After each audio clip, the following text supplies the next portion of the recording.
मरकज़ है, एक तरफ गवर्नर हाउस है, एक तरफ वज़ीर आला हाउस है। तो हम दरमियान में खड़े होकर हुकूमत की जितनी भी इंतज़ामी मशीनरी है सबको जो है ना वो बेदार करना चाह रहे हैं, सबको मुखातिब कर रहे हैं।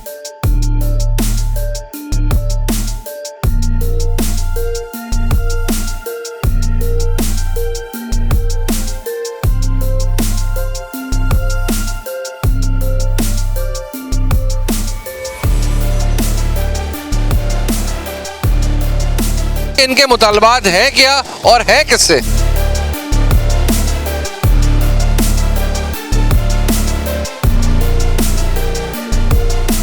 अजब तेरी सियासत, अजब तेरा निज़ाम, यजीद से भी मरासिम, हुसैन को भी सलाम। जो अपनी ताकत के घमंड में रहते हैं उन सब लोगों को फिर हम अल्लाह की मदद से अवाम की ताकत के जरिए से इंशाअल्लाह कराची के मसलों को हल करवाएंगे।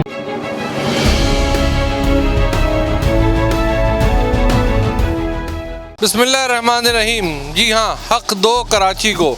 आज जमात इस्लामी की रैली है जो कि कायदाबाद और शहर के मुख्तलिफ़ इलाक़ों से शुरू होके गवर्नर हाउस पे इख्तिताम पजीर होगी और यहाँ पे एक एहतजाज का मुजाहरा भी किया जाएगा। यहाँ पे बात करने की ये है कि हक दो कराची को, बिल्कुल हमारी भी यही है डिमांड, हर ख़ास आम की यही डिमांड है कि कराची को हक दो। लेकिन हक हम मांगेंगे किससे? क्योंकि सूबाई 8वीं तरमीम के बाद तमाम इख्तियारात सूबों को तफवीज़ हो चुके हैं। जमात इस्लामी जो आज से कुछ महीनों हफ्तों पहले शहर के मुख्तलिफ़ मकामात पे रैलियाँ और प्रोसेशंस कर रही थी और हम भी उस प्रोसेशंस और जलसों को कवर कर रहे थे, तो उसमें उनकी डिमांड वज़ीर आला और गवर्नमेंट ऑफ सिंध से ये हुआ करती थी कि भाई वज़ीर आला और पीपल्स पार्टी की जो नफ़रत अंगेज़ सियासत है उसको हम नहीं चलने देंगे और पीपल्स पार्टी से सूबे को, कराची को और सिंध के देहातों को उनका हक, जायज़ हक दिलवाएंगे। पीपल्स पार्टी क्योंकि गुज़िश्ता 2 दिहाइयों से सिंध पे बिला शिरकत गैर हुक्मरान है और तमाम सूबाई अहम मामलात इनकी ही ज़ेर निगरानी है, जिसमें सबसे बड़ा मामला बल्दियात, सेहत, तालीम, औक़ाफ़, वज़ारत दाखिला भी। अब सवाल यहाँ कुछ यूँ पैदा हो रहे हैं, कुछ हमें भी इस बात में तशवीश हो रही है कि हाफिज़ नईमुर रहमान जो कि कराची का मुकदमा बड़े ही बेहतरीन अंदाज से लड़ रहे थे, लेकिन मुकदमे में या तो वकील तब्दील हो गया या कुछ मामलात तब्दील हो गए या न जाने क्या हो गया कि अब उनके तमाम तोपों का रुख वज़ीर आला से हट के मेरे अक़ब में गवर्नर हाउस है। गुज़िश्ता शब यानी 26 और 27 की शब में अमीर जमात इस्लामी जनाब सिराजुल हक साहब ने बिलावल ज़रदारी साहब से मुलाकात की है और उसमें उन्होंने इस बात किया है कि हम और आप मिल के करप्शन के ख़िलाफ़ जद्दोजहद करें। इसी पे एक मुझे शेर याद आ रहा है कि अजब तेरी सियासत, अजब तेरा निज़ाम, अजब तेरी सियासत, अजब तेरा निज़ाम, यजीद से भी मरासिम, हुसैन को भी सलाम। आइए अब हम आपको दिखाते हैं कि यहाँ पे जमात इस्लामी के ज़ेर एहतमाम और इंतज़ाम गवर्नर हाउस पे एक पुरवकार आलीशान रैली की आमद होने वाली है और इस वक्त उसके बाद इसी मकाम पे पता नहीं कब तक रोड्स को ब्लॉक करके धरना भी दिया जाएगा। हम यहाँ पे मुंतज़िमीन के पास आपको लेके चलते हैं और आइए उनसे पूछते हैं कि आज का धरना कि किससे हक मांगना है, कौन सा हक मांगना है। आइए जी नाज़रीन, इस वक्त हमारे साथ जमात इस्लामी से ताल्लुक़ रखने वाले यहाँ के मुंतज़िमीन में से अब्दुल वाहिद साहब मौजूद हैं। मैं थोड़ा सा इनका और जमात इस्लामी का इब्तिदाइया भी देता चलूँ कि जमात इस्लामी इस शहर में मुख्तलिफ़ 2 अदवार में शहरी हुकूमत में रही। अब्दुल सत्तार अफ़गानी, उसके बाद जनाब नेमतुल्लाह मरहूम साहब के दौर में, जिसमें कराची शहर ने एक सिमतली और एक वाज़े कराची ने तरक्की की, एक अज़्म पहम के साथ एक अपनी वर्किंग जारी रखी है।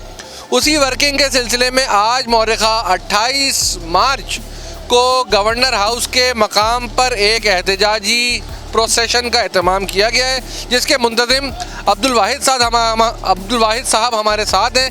आइए इनसे पूछते हैं कि इनके मुतालबात हैं क्या और है किससे। कराची के शहरियों को जगाना चाहते हैं, उनको बताना चाहते हैं तुम्हें किस तरह से, यानी कि 1.5 करोड़ की आबादी शो की जा रही है, 3 करोड़ की आबादी, कितना बड़ा जुल्म है ये। इससे ये चाहते हैं कि जब भी कोई चीज़ मनसूबाबंदी हो वो 1.5 करोड़ लोगों पे वसाइल वो हड़प कर जाएं, 3 करोड़ पे वसाइल को तकसीम। सर, हमारा जो न्यूज़ चैनल है इसका नाम भी जाग कराची है, इसकी मुनासबत से आपने क्या महसूस किया हमारी वर्किंग देखते हुए, इसके बारे में क्या कहेंगे? बिल्कुल, एक तो ये कि आपने कहा यहाँ पे हम नहीं कर रहे, ये रैली चली है 2 बजे कायदाबाद से, और मुसलसल शायरा फैसल पे चलती हुई मुख्तलिफ मकामात पे मुख्तलिफ कायदीन खिताब करेंगे और इंशाअल्लाह 6 बजे तक यहाँ पहुँचेंगे, यहाँ मगरिब की नमाज़ अदा करेंगे, उसके बाद धरना शुरू होगा बाकायदा। जब तक कायदीन चाहेंगे, जब तक शुरका चाहेंगे, जिसमें कराची भर के तमाम लोग शरीक हैं, वो यहाँ मौजूद होंगे। मैं जाग चैनल के जितने भी कारकुनान हैं उनकी काविशें आपके लिए नेक ख्वाहिशात। आप कोई कराची के शहरियों को हाफिज नईमुर रहमान की जानिब से मैसेज देना चाहें तो ज़रूर दीजिए। मैसेज में यही दूंगा कि वो ये न समझें कि ये जमात इस्लामी की कोशिश अपने किसी मकसद के लिए है, इससे हर शहरी मुतासिर हो रहा है और हर शहरी का हक वाबस्ता है। इसलिए हम सबके लिए कोशिश कर रहे हैं, सारे लोग इसमें शरीक हों, तमाम तर सियासी वाबस्तगियों से बालातर होकर, जब ही सबका भला होगा। जैसा कि आपने ये बात कही कि ये मरकज़ है, एक तरफ गवर्नर हाउस है, एक तरफ वज़ीर आला हाउस है, तो हम दरमियान में खड़े होकर हुकूमत की जितनी भी इंतज़ामी मशीनरी है सबको जो है ना वो बेदार करना चाह रहे हैं, सबको मुखातिब कर रहे हैं। इससे हमारी मुराद सिर्फ गवर्नर को फोकस करना या वज़ीर आला को फोकस करना नहीं है, बल्कि सिंध सेक्रेटेरिएट भी करीब है, तमाम की तमाम जितनी भी मशीनरी है उस सबको हम बेदार करना चाह रहे हैं, सबके खिलाफ एहतजाज कर रहे हैं।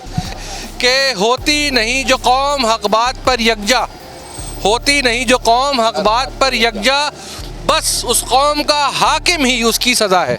शुक्रिया।